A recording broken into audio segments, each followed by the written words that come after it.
whatever is happening to the Muslims in India, in my opinion, should be worse, because these Indian Muslims were more loyal to Shah than to the Shah. ਜ਼ੁਲਮ ਭਾਰਤੀ ਫੌਜ ਕਸ਼ਮੀਰੀਆਂ ਤੇ ਕਰਦੀ ਰਹੀ ਔਰ ਅੱਜ ਵੀ ਕਰ ਰਹੀ ਹੈ ਵੀ ਇਹਨਾਂ ਭਾਰਤੀ ਮੁਸਲਮਾਨਾਂ ਦੇ ਮੂੰਹ ਚੋਂ ਕਦੇ ਇਹਨਾਂ ਨੇ ਇੱਕ ਲਫ਼ਜ਼ ਵੀ ਨਹੀਂ ਫੁੱਟਿਆ ਹੈ। 84 ਤੋਂ ਲੈ ਕੇ ਜੋ ਸਿੱਖਾਂ ਨਾਲ ਹਿੰਦੂ ਬਸਤੀਵਾਦੀ ਬ੍ਰਿਟਿਸ਼ ਹਿੰਦੂ ਸਾਮਰਾਜਵਾਦੀ ਕਰ ਰਹੇ ਨੇ, ਇਹਨਾਂ ਨੇ ਕਦੇ ਸਿੱਖਾਂ ਦੇ ਹੱਕ 'ਚ ਵੀ ਕੋਈ ਲਫ਼ਜ਼ ਨਹੀਂ ਕਿਹਾ। ਜਿਹੜੇ ਬਾਕੀ ਰੈਸਟ ਆਫ ਇੰਡੀਆ ਵਾਲੇ ਨੇ ਉਹ ਈਵਨ ਜਿਹੜੇ ਕਸ਼ਮੀਰੀ ਮੁਸਲਮਾਨ ਬੱਚੀਆਂ ਲਾਅ ਕਰ ਰਹੇ ਜਾਮੀਆ ਮਿਲੀਆ 'ਚੋਂ, ਉਹਨਾਂ ਦੇ ਨਾਲ ਹੇਟ ਕਰਦੇ ਨੇ। ਉਹ ਕਹਿੰਦੇ ਨੇ ਜੀ ਇਹ ਕਸ਼ਮੀਰੀ ਰੌਲਾ ਪਾਉਂਦੇ ਨੇ ਤੇ ਸਾਨੂੰ ਜੁੱਤੀਆਂ ਪੈਂਦੀਆਂ।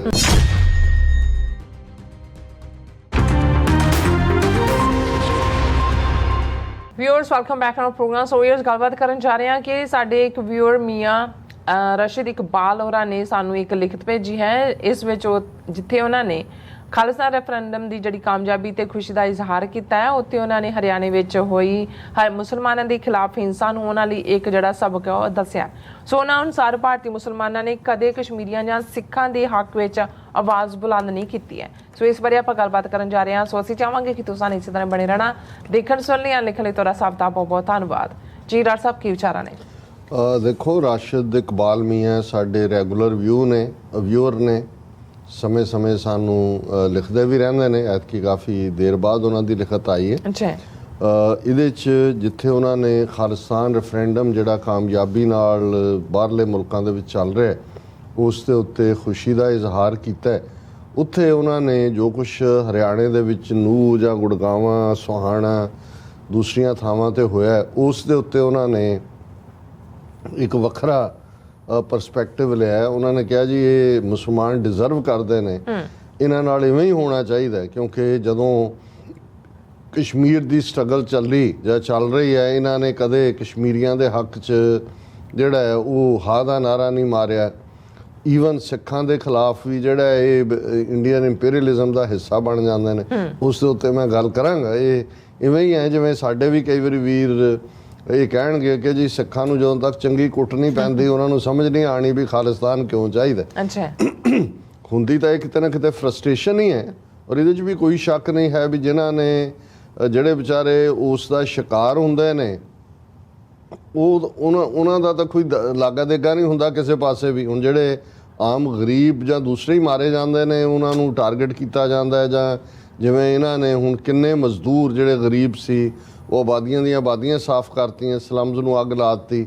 ਉਹ ਲੈਂਡ ਮਾਫੀਆ ਵੀ ਉਹਦੇ 'ਚ ਆ ਜਾਂਦਾ, ਉਹਨਾਂ ਨੇ ਵੀ ਕਰਨਾ। ਪਰ ਮੈਂ ਉਹਨਾਂ ਦੀ ਲਿਖਤ ਨੂੰ ਇਨ ਓਰੀਜਨਲ ਸ਼ੇਅਰ ਕਰਨਾ ਚਾਹੁੰਦਾ। ਉਹਨਾਂ ਨੇ ਉਹਦਾ ਉਨਵਾਨ ਦਿੱਤਾ ਹੈ Khalistan's referendum and Haryana incident, ਔਰ ਤੁਹਾਨੂੰ ਵੀ ਉਹਨਾਂ ਨੇ ਸਲਾਮ ਅਲੈਕਮ ਕਿਹਾ।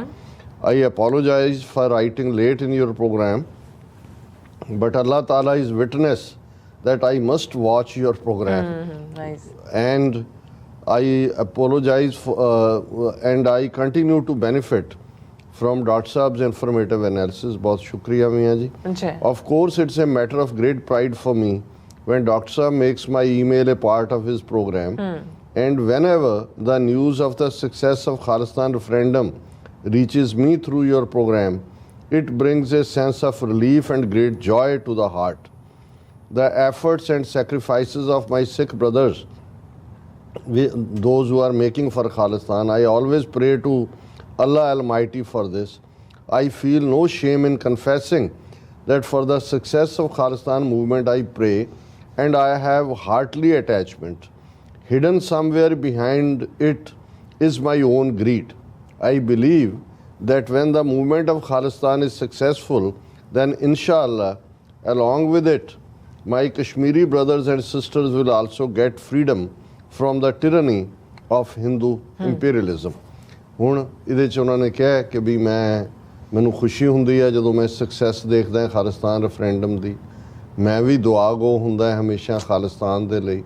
ਔਰ ਉਹਨਾਂ ਨੇ ਕਿਹਾ ਵੀ ਇਸ ਦੇ ਵਿੱਚ ਮੈਂ ਇਹ ਕਹਿਣਾ ਚਾਹੁੰਦਾ ਵੀ ਮੇਰਾ ਸਵਾਰਥ ਵੀ ਹੈ ਇਹ ਕਿ ਜਦੋਂ ਖਾਲਿਸਤਾਨ ਆਜ਼ਾਦ ਹੋਇਆ ਕਸ਼ਮੀਰੀਆਂ ਨੂੰ ਵੀ ਰੱਬ ਜਿਹੜਾ ਉਹ ਆਜ਼ਾਦੀ ਦੇਗਾ। ਇਹਦੇ 'ਚ ਮੇਰਾ ਸਵਾਰਥ ਜੁੜਿਆ ਹੋਇਆ, ਇਸ ਲਈ ਮੈਂ ਹਮੇਸ਼ਾ ਜਿਹੜਾ ਉਹ ਦੁਆ ਗੋ ਹੁੰਦਾ।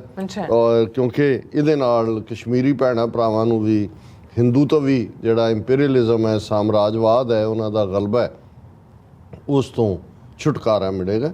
ਔਰ ਇਹ ਅਕਸਰ ਜਦੋਂ ਅਸੀਂ ਇਸ ਟੌਪਿਕ ਨੂੰ ਡਿਸਕਸ ਕਰਦੇ ਹਾਂ ਔਰ ਸਾਡੇ ਕਈ ਪਾਕਿਸਤਾਨੀ ਵਿਊਅਰਸ ਔਰ ਕਸ਼ਮੀਰੀ ਸਾਡੇ ਭੈਣ ਭਰਾ ਇਸ ਨੂੰ ਐਡਮਾਇਰ ਕਰਦੇ ਨੇ, ਜਦੋਂ ਮੈਂ ਇਹ ਕਹਿੰਦਾ ਵੀ the road from Lahore to Srinagar goes via Amritsar.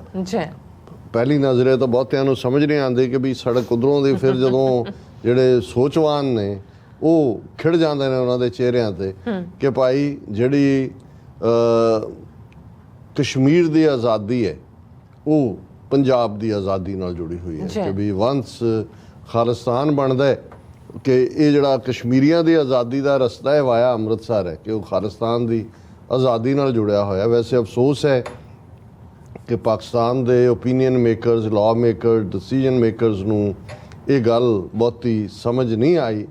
ਜੇ ਸਮਝ ਆਈ ਹੁੰਦੀ ਔਰ ਇੱਕ ਨੀਤੀ ਦੇ ਤਹਿਤ ਇਸ ਦੇ ਉੱਤੇ ਕੰਮ ਕੀਤਾ ਹੁੰਦਾ ਤੇ ਸ਼ਾਇਦ ਹੁਣ ਇਹ ਨਾ ਹੁੰਦਾ ਵੀ ਉਹਨਾਂ ਦਾ ਪ੍ਰਾਈਮ ਮਿਨਿਸਟਰ ਆਲਮੋਸਟ ਬੈਕ ਕਰਨ ਵਾਂਗ ਹੈ ਕਿ ਜੀ ਅਸੀਂ ਭਾਰਤ ਨਾਲ ਗੱਲਬਾਤ ਲਈ ਰਾਜ਼ੀ ਹਾਂ, ਨਿਆਂ ਸੰਗਤ ਮੁੱਦਿਆਂ 'ਤੇ ਹੋਏ ਜਿਹੜਾ ਉਹ ਸੀਰੀਅਸ ਗੱਲਬਾਤ ਹੋਏ ਤੇ ਉਹ ਜਿਵੇਂ ਜੁੱਤੀ ਦੀ ਨੋਕ 'ਤੇ ਨਕਾਰਦੇ ਨੇ ਕਿ ਪਹਿਲਾਂ ਆਪਣੇ ਆਪ ਤੁਸੀਂ ਇਹ ਗੱਲਾਂ IMF ਤੇ ਵਰਲਡ ਬੈਂਕ ਨੂੰ ਖੁਸ਼ ਕਰਨ ਲਈ ਕਰ ਰਹੇ ਹੋ, ਤੁਹਾਡੇ ਪੱਲੇ ਕੁਛ ਨਹੀਂ ਹੈ, ਪਹਿਲਾਂ ਆਪਣਾ ਘਰ ਸੁਧਾਰੋ, ਪਹਿਲਾਂ ਕ੍ਰਾਸ ਬਾਰਡਰ ਟੈਰਰਿਜ਼ਮ ਬੰਦ ਕਰੋ, ਪਹਿਲਾਂ ਇਹ ਕਰੋ। ਸੋ ਬਿਲਕੁਲ, ਲੇਕਿਨ ਜੇ ਇਹੀ ਗੱਲ ਪ੍ਰੋਪਰਲੀ ਸਮਝ ਆਈ ਹੁੰਦੀ ਔਰ ਇਸ 'ਤੇ ਕੰਮ ਕੀਤਾ ਹੁੰਦਾ ਤੇ ਸ਼ਾਇਦ ਫਿਰ ਇਸ ਕਿਸਮ ਦੀ ਜਿਹੜੀ ਹੀਣਤਾ ਦਾ ਉਹਨਾਂ ਨੂੰ ਸ਼ਿਕਾਰ ਬਣਾਇਆ ਜਾ ਰਿਹਾ ਇਹ ਉਹ ਨਾ ਫੇਸ ਕਰਦੇ। ਹੁਣ ਦੂਸਰਾ ਨੁਕਤਾ ਜਿਹੜਾ ਉਹਨਾਂ ਨੇ ਵੀ ਕਿਹਾ ਵੀ ਸ਼ਾਇਦ ਤੁਹਾਨੂੰ ਪਸੰਦ ਨਾ ਹੋਏ, ਉਹਨਾਂ ਨੇ ਕਿਹਾ in the August first program you spoke about the recent events in Haryana. My opinion about that is somewhat different. Maybe you and friends in general don't like that. Whatever is happening to the Muslims in India, in my opinion, should be worse. Because these Indian Muslims were more loyal to Shah than to the Shah. ਹੁਣ ਦੋਨੋਂ ਤਰ੍ਹਾਂ ਹੈ, ਇੱਕ ਅਮਿਤ ਸ਼ਾਹ ਹੈ ਵੀ ਇਹਦੇ ਨੇ, ਇੱਕ ਸ਼ਾਹਿਨਸ਼ਾਹ ਰੱਬ ਹੈ ਕਿ ਵੀ ਉਸ ਸੱਚ ਦੇ ਰਸਤੇ ਵੱਲ ਤੁਰਨ ਨਾਲੋਂ ਜ਼ਿਆਦਾ ਇਹ ਅਮਿਤ ਸ਼ਾਹ ਨੂੰ ਲਾਇਲ ਸੀ। ਉਹ ਸਿੰਬੋਲਿਜ਼ਮ ਹੈ। Indian Muslims were more loyal to the Shah than to the Shah. The cruelty that the Indian army has been doing to Kashmiri Muslims in India, never even a voice in favor of Kashmiris came out of the mouths of the Indian Muslims. ਕਿ ਜਿਹੜਾ ਜ਼ੁਲਮ ਭਾਰਤੀ ਫੌਜ ਕਸ਼ਮੀਰੀਆਂ ਤੇ ਕਰਦੀ ਰਹੀ ਔਰ ਅੱਜ ਵੀ ਕਰ ਰਹੀ ਹੈ ਵੀ ਇਹਨਾਂ ਭਾਰਤੀ ਮੁਸਲਮਾਨਾਂ ਦੇ ਮੂੰਹ ਚੋਂ ਕਦੇ ਇਹਨਾਂ ਨੇ ਇੱਕ ਲਫ਼ਜ਼ ਵੀ ਨਹੀਂ ਫੁੱਟਿਆ ਹੈ ਜੇ ਠੇਠ ਪੰਜਾਬੀ 'ਚ ਕਹਿਣਾ ਹੋਏ। From 1984 till now, whatever the Hindu imperialism did to the Sikh brothers, these Indian Muslims always supported the Indian imperialism. ਕਿ 84 ਤੋਂ ਲੈ ਕੇ ਜੋ ਸਿੱਖਾਂ ਨਾਲ ਹਿੰਦੂ ਬਸਤੀਵਾਦੀ ਬ੍ਰਿਟਿਸ਼ ਹਿੰਦੂ ਸਾਮਰਾਜਵਾਦੀ ਕਰ ਰਹੇ ਨੇ, ਇਹਨਾਂ ਨੇ ਕਦੇ ਸਿੱਖਾਂ ਦੇ ਹੱਕ 'ਚ ਵੀ ਕੋਈ ਲਫ਼ਜ਼ ਨਹੀਂ ਕਿਹਾ ਔਰ ਹਿੰਦੂ ਇੰਪੀਰੀਅਲਿਜ਼ਮ ਨੂੰ ਸਪੋਰਟ ਕੀਤਾ ਹੈ। However it is obligatory on a Muslim to stop the hand of the oppressor ਕਿ ਮੁਸਲਮਾਨਾਂ ਦੇ ਲਈ ਇਹ ਲਾਜ਼ਮ ਹੈ ਕਿ ਉਹ ਜ਼ਾਬਰ ਦਾ ਹੱਥ ਫੜ ਉਸ ਦੇ ਨੂੰ ਚੈਲੰਜ ਕਰਨ। These Indian Muslims will have to bear the consequences of their mistakes and their attitudes towards Hindu imperialism. ਉਹਨਾਂ ਨੇ ਕਿਹਾ ਜੀ ਇਹਨਾਂ ਨੂੰ ਇਸ ਦੇ ਨਤੀਜੇ ਭੁਗਤਣੇ ਪੈਣਗੇ ਜਿਹੜਾ ਇਹ ਹਿੰਦੂ ਸਾਮਰਾਜਵਾਦੀਆਂ ਦੇ ਨਾਲ ਖੜੇ। ਪਹਿਲਾਂ ਤਾਂ ਰਾਸ਼ਿਦ ਇਕਬਾਲ ਜੀ ਜਿਹੜੀ ਗੱਲ ਤੁਸੀਂ ਕਹੀ ਹੈ ਇਹ ਗਲਤ ਨਹੀਂ ਹੈ, ਇਹ ਠੀਕ ਹੈ ਵੀ ਜਿਹੜਾ ਅਸੀਂ ਗਿਲਾ ਹੁੰਦਾ ਆਪਣਿਆਂ ਤਾਂ ਹੀ ਹੁੰਦਾ। ਔਰ ਮੇਰੇ ਇੱਕ ਬੜੇ ਨੋਨ ਸਰਕਲ ਦੀ ਬੱਚੀ ਜਿਹੜੀ ਜਾਮੀਆ ਮਿਲੀਆ ਇਸਲਾਮੀਆ ਯੂਨੀਵਰਸਿਟੀ 'ਚ ਲਾਅ ਕਰਦੀ ਸੀ, ਉਹਨੇ ਇੱਕ ਵਾਰ ਇਹ ਗੱਲ ਕਹੀ। ਉਹਨਾਂ ਨੇ ਕਿਹਾ ਕਿ ਜੀ ਮਤਲਬ ਜਿਹੜੇ ਹੁਣ ਉਹ ਜਾਮੀਆ ਮਿਲੀਆ ਇਸਲਾਮੀਆ ਦੇ ਵਿੱਚ ਕਸ਼ਮੀਰ ਤੋਂ ਵੀ ਜਿਹੜੇ ਨੇ ਮੁਸਲਮਾਨ ਮੁੰਡੇ ਕੁੜੀਆਂ ਪੜ੍ਹਦੇ ਨੇ, ਜ਼ਿਆਦਾ ਰੈਸਟ ਆਫ ਇੰਡੀਆ ਤੋਂ ਨੇ, ਮੁਸਲਮਾਨ ਜ਼ਿਆਦਾ ਨੇ।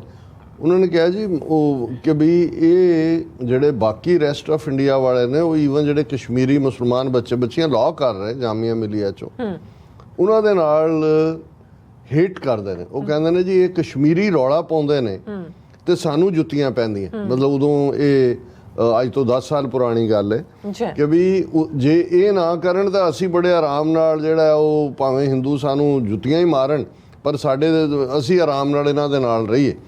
ਸੋ ਉਹਨਾਂ ਨੇ ਔਰ ਮੇਰੇ ਲਈ ਇਹ ਬੜੀ ਇੱਕ ਸ਼ੌਕਿੰਗ ਗੱਲ ਸੀ ਕਿਉਂਕਿ ਅਸੀਂ ਇਹ ਸਮਝਦੇ ਸੀ ਕਿ ਵੀ ਚਲੋ ਕਈ ਵਾਰ ਡਰਦੇ ਆ ਬਿਆਨਬਾਜ਼ੀ ਨਹੀਂ ਕਰਦੇ ਪਰ ਅੰਦਰੋਂ ਉਹਨਾਂ ਨੂੰ ਜ਼ਰੂਰ ਹਮਦਰਦੀ ਹੋਣੀ ਚਾਹੀਦੀ ਹੈ ਕਿ ਵੀ ਇਹ ਕਸ਼ਮੀਰੀ ਨੇ ਮੁਸਲਮਾਨ ਜਿਹੜੇ ਖਲੋਤੇ ਨੇ ਜ਼ੁਲਮ ਦੇ ਖਿਲਾਫ। ਉਹਨਾਂ ਨੇ ਕਿਹਾ ਜੀ ਨਹੀਂ ਇਹ ਤਾਂ ਉਹਨਾਂ ਦੇ ਨੇੜੇ ਵੀ ਨਹੀਂ ਲੱਗਦੇ ਹੈ ਕਿ ਵੀ ਉਹ ਰਾਦਰ ਕਿਉਂਕਿ ਸਿੱਖ ਸਟੂਡੈਂਟਸ ਵੀ ਥੋੜ੍ਹੇ ਬਹੁਤ ਨੇ। ਉਹਨਾਂ ਨੇ ਕਿਹਾ ਜੀ ਜਿਹੜੇ ਕਸ਼ਮੀਰੀ ਮੁੰਡੇ ਕੁੜੀਆਂ ਨੇ ਉਹਨਾਂ ਦੀ ਜੇ ਕਲੋਜ਼ਨੈਸ ਯੂਨੀਵਰਸਿਟੀ 'ਚ ਪੜ੍ਹਦਿਆਂ ਨਾਲ ਉਹ ਸਿੱਖਾਂ ਦੇ ਨਾਲ ਕਿਉਂਕਿ ਉਹਨਾਂ ਨੂੰ ਸਿੱਖ ਹਮਦਰਦੀ ਕਰਦੇ ਨੇ ਉਹਨਾਂ ਦੇ ਨਾਲ ਕਿ ਵੀ ਕੀ ਹੈ ਤੇ ਉਹਨਾਂ ਨੂੰ ਵੀ ਲੱਗਦਾ ਕਿਉਂਕਿ ਉਹ ਖੁਦ ਫੌਜ ਦਾ ਜ਼ੁਲਮ ਦੇਖ ਰਹੇ ਨੇ ਤਾਂ ਉਹਨਾਂ ਨੂੰ ਵੀ ਸਮਝ ਆਇਆ ਵੀ ਸਿੱਖਾਂ ਦੇ ਨਾਲ ਕੀ ਹੋਇਆ ਤੇ ਕੀ ਹੋ ਰਿਹਾ। ਇਹ ਠੀਕ ਹੈ ਕਿ ਵੀ ਇਹ ਇੱਕ ਜਿਹੜੇ ਡਰ ਜਾਂ ਖੌਫ 'ਚ ਜਿਉਣ ਵਾਲੇ ਲੋਕ ਹੁੰਦੇ ਨੇ ਉਹ ਇਹ ਸਮਝਦੇ ਨੇ ਕਿ ਵੀ ਅਸੀਂ ਜਿੰਨੀ ਪੁੱਛ ਕਰਾਂਗੇ ਜਿਹੜਾ ਸਾਨੂੰ ਜੁੱਤੀਆਂ ਮਾਰ ਰਿਹਾ ਹੈ। ਔਰ ਗੁਲਾਮੀ ਹੋਰ ਕੀ ਹੁੰਦੀ ਹੈ ਇਹਦੇ 'ਚ ਕੋਈ ਸ਼ੱਕ ਨਹੀਂ ਹੈ ਕਿ ਇੱਕ ਵੱਡਾ ਹਿੱਸਾ ਭਾਰਤੀ ਮੁਸਲਮਾਨਾਂ ਦਾ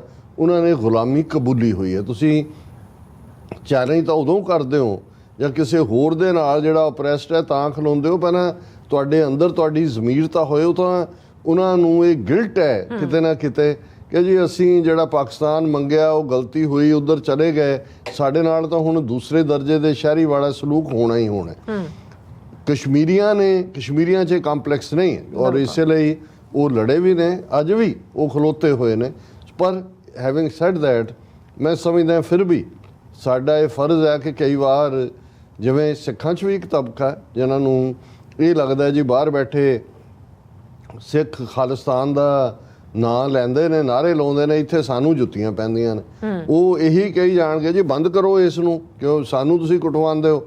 ਹੁਣ ਇਹ ਇੱਕ ਗੁਲਾਮ ਇਹ ਹਮੇਸ਼ਾ 2-3 ਕਿਸਮ ਦੇ ਰਹਿਣੇ ਨੇ ਗੁਲਾਮੀ ਵਾਲੇ ਵੀ ਇੱਕ ਜੁੱਤੀਆਂ ਚੱਟਣ 'ਚ ਯਕੀਨ ਰੱਖਦੇ ਨੇ ਇਸ ਲਈ ਉਹਨਾਂ ਨੂੰ ਲੱਗਦਾ ਹੈ ਕਿ ਜੀ ਉਹ ਹਾਕਮਾਂ ਦੀ ਜਿੰਨੀ ਕੁ ਤੁਸੀਂ ਖੁਸ਼ਾਮਦ ਕਰੋ ਚਮਚਾਗਿਰੀ ਕਰੋ ਔਰ ਜਿਵੇਂ ਫਿਰ ਉਹ ਬਹੁਤ ਇੱਕ ਚਮਚੇ ਸਿੱਖਾਂ ਦਾ ਵੀ ਜਿਨ੍ਹਾਂ ਨੂੰ ਮੈਂ ਰੈਂਟਾ ਸਿੱਖ ਕਹਿੰਦਾ ਉਹ ਉਸ ਕਿਸਮ ਦਾ ਕਿਰਦਾਰ ਵਾਲੇ ਖੜੇ ਕੀਤੇ ਹੋਏ ਨੇ। ਉਹਨਾਂ 'ਚ ਡਿਪਲੋਮੈਟ ਵੀ ਨੇ ਉਹਨਾਂ ਦੇ ਵਿੱਚ ਕੌਂਸੂਲੇਟ ਵੀ ਨੇ ਉਹਨਾਂ 'ਚ ਹੋਰ ਜਦੋਂ ਵੀ ਤੁਸੀਂ ਕਿਤੇ ਦੇਖੋਗੇ ਇਸ ਕਿਸਮ ਦੇ ਨਾਂ ਸਾਹਮਣੇ ਆ ਜਾਣਗੇ। ਇੱਕ ਉਹ ਨੇ ਜਿਹੜੇ ਜੁੱਤੀ ਖਾ ਕੇ ਜਿਨ੍ਹਾਂ ਨੂੰ ਸਮਝ ਆਉਂਦੀ ਹੈ ਤੇ ਇੱਕ ਉਹ ਨੇ ਜਿਹੜੇ ਹਿੱਕ ਤਾਣ ਕੇ ਖਲੋਤੇ ਨੇ। ਸੋ ਮੈਂ ਸਮਝਦਾ ਵੀ ਸਾਨੂੰ ਨਿਰਾਸ਼ ਹੋਣ ਦੀ ਲੋੜ ਨਹੀਂ ਹੈ। ਬਹੁਤ ਵਾਰ ਜਿਹੜੇ ਇਸ ਕਿਸਮ ਦੇ ਗੁਲਾਮੀ ਦੇ ਵਿੱਚ ਵੀ ਧੱਸੇ ਹੋਏ ਹੁੰਦੇ ਨੇ ਜੇ ਉਹਨਾਂ ਨੂੰ ਤੁਸੀਂ ਥੋੜ੍ਹਾ ਜਿਹੀ ਪੁਸ਼ ਦੇ ਕੇ ਉਹਨਾਂ ਦੀ ਔਕਾਤ ਯਾਦ ਕਰਾਓ ਜਾਂ ਕਈ ਵਾਰ ਦੁਸ਼ਮਣ ਦੇ ਸਾਹਮਣੇ ਜਿਹੜਾ ਉਹਨਾਂ ਦੇ ਸਾਹਮਣੇ ਜ਼ਲੀਲ ਹੁੰਦੇ ਆ ਪਤਾ ਨਹੀਂ ਕਿਹਦੀ ਅਣਖ ਜਾਗ ਪੈਣੀ ਹੈ। ਤੇ ਸਾਡਾ ਇਹ ਫਰਜ਼ ਹੈ ਕਿ ਵੀ ਅਸੀਂ ਇਹੀ ਰੱਖੀਏ ਕਿ ਭਾਈ ਭਾਰਤ ਦੇ 20 ਕਰੋੜ ਮੁਸਲਮਾਨ 2 ਕਰੋੜ ਤੋਂ ਜ਼ਿਆਦਾ ਸਿੱਖ ਇਸੇ ਤਰ੍ਹਾਂ ਦਲਿਤ ਟਰਾਈਬਲਸ 20-25 ਮਿਲੀਅਨ ਜਿਹੜੇ ਨੇ ਈਸਾਈ ਅਸੀਂ ਇੱਕ ਟੁਗੈਦਰ ਫਰੰਟ ਦੇ ਤੌਰ ਤੇ ਕੰਮ ਕਰੀਏ। ਔਰ ਬਹੁਤ ਬਹੁਤ ਸ਼ੁਕਰੀਆ ਰਾਸ਼ਿਦ ਇਕਬਾਲ ਸਾਹਿਬ ਲਿਖਣ ਦੇ ਲਈ। ਜੀ ਡਾਕਟਰ ਸਾਹਿਬ ਇੱਥੇ ਲੈਣਾ ਬ੍ਰੇਕ ਫਿਊਅਰਸ ਤੁਸੀਂ ਇਸੇ ਤਰ੍ਹਾਂ ਹੀ ਬਣੇ ਰਹਿਣਾ ਮਿਲਦੇ ਹਾਂ ਛੋਟੇ ਜਿਹੇ ਬ੍ਰੇਕ ਤੋਂ ਬਾਅਦ।